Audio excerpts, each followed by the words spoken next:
Paper solve करेंगे HAP का human anatomy and physiology का पेपर सॉल्व करेंगे। हम जानते हैं कि पेपर हमारा जो बोर्ड का होता है 3 पार्ट में डिवाइड होता है, सेक्शन ए, सेक्शन बी और सेक्शन सी। ठीक है, सेक्शन ए की बात करते हैं। इसमें कुछ क्वेश्चन दिए गए, इंपॉर्टेंट क्वेश्चन है।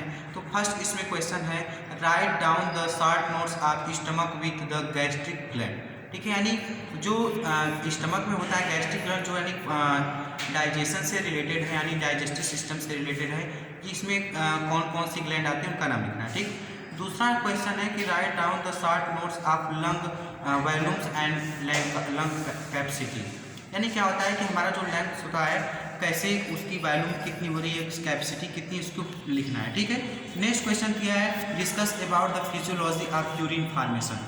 ठीक है, जो यूरिन फार्मेशन होता है, जो कि हम लोग का यूरिनेशन होता है, यूरिनरी सिस्टम में दिया है, तो उसका फिजियोलॉजी को यहाँ डिफाइन करना है।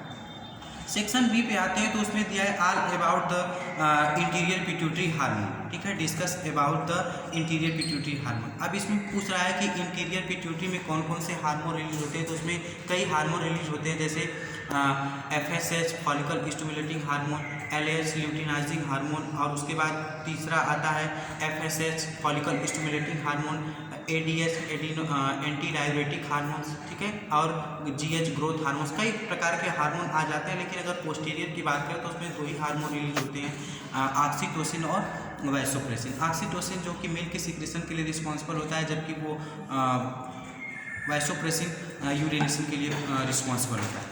फिर नेक्स्ट इसमें दिया है question, write down the short notes of menstrual cycle. हम जानते हैं कि मेंस्ट्रुअल साइकिल का डेज होता है 28 डेज तक। ठीक है, और यह क्या होता है कि अगर किसी भी फीमेल को फर्स्ट बार अगर मेंस्ट्रुअल साइकिल आता है तो उसे मीनार्स बोलते हैं। ठीक है, यह 45 से 50 वर्ष तक चलता रहता है मेंस्ट्रुअल साइकिल। ठीक है, और इसमें कंडीशन क्या होती है कि अगर ओवम को स्पर्म नहीं मिल पाता है, तो वही ओवम जाकर यूटेरस को वाल को ही तोड़ देता है, ताकि वो ब्लीडिंग होने लगती है, और वह 1 से 4 डेज तक ब्लीडिंग भी होती है। तो वो वही प्रक्रिया क्या कहलाता है, यानी ब्लड जो बाहर निकलता है, वही ओवम बाहर निकलता है, उसी को मेंस्ट्रुअल साइकिल कहते हैं। वो हर मंथ आता रहता है।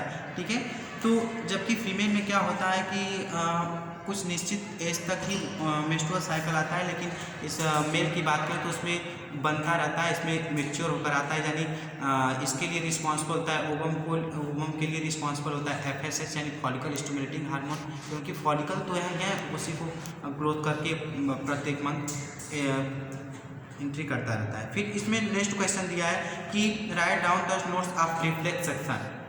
रिफ्लेक्स सेक्शन का मतलब ये होता है कि जैसे कोई भी अचानक से कोई हमारे बॉडी पर टच किया और हमें तुरंत सेंस ब्रेन तक पहुंच जाता है, ताकि हम तुरंत पकड़ सकते हैं कि नहीं यहाँ कौन सा पेन चुभा रहा है। फिर कोई भी कुछ भी पॉइंट हमारी बॉडी के ऊपर अगर टच करता है तो हमें पता चल जाता है। तो यही प्रक्रिया क्या, यानी एक बॉडी पर की गई क्रिया को क्या कहते हैं, रिफ्लेक्स सेक्शन कहलाता है। ठीक है, ये उसके बाद ये हो जाता है। और लास्ट क्वेश्चन दिया है, write down the name of the cranial nerve. ठीक है, जो ऑप्टिक्स नर्व होती है, ऑक्सीपिटल नर्व होती हैं, यानी नर्व का नाम इसमें देना है, 10-12 ठो जितना भी आता है आप लोग लिख सकते हैं।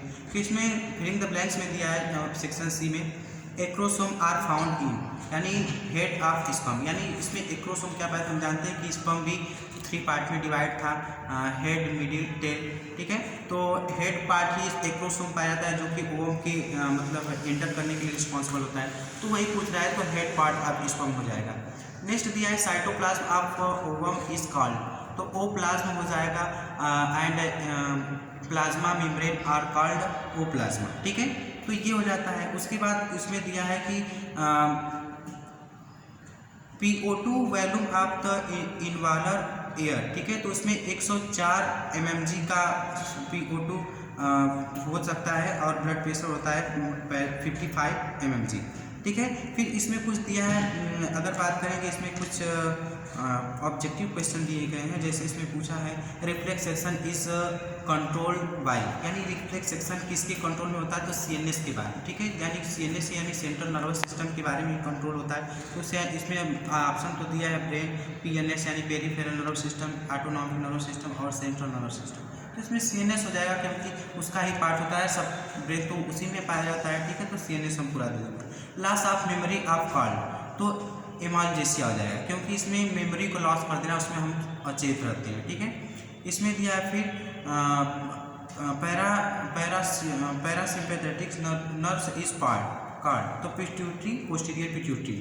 ठीक है, तो ये कुछ रहा क्वेश्चन इंपॉर्टेंट, इसको आप लोग देख लीजिएगा और ऐसे ही वीडियो में जुड़े रहिए और चैनल को सब्सक्राइब करते रहिए। अच्छा लगे तो प्लीज़ कमेंट करें, लाइक करें, सब्सक्राइब करें और एक दूसरे को शेयर करें ताकि और नोटिफिकेशन आप लोगों तक पहुँच सके। ठीक, थैंक यू।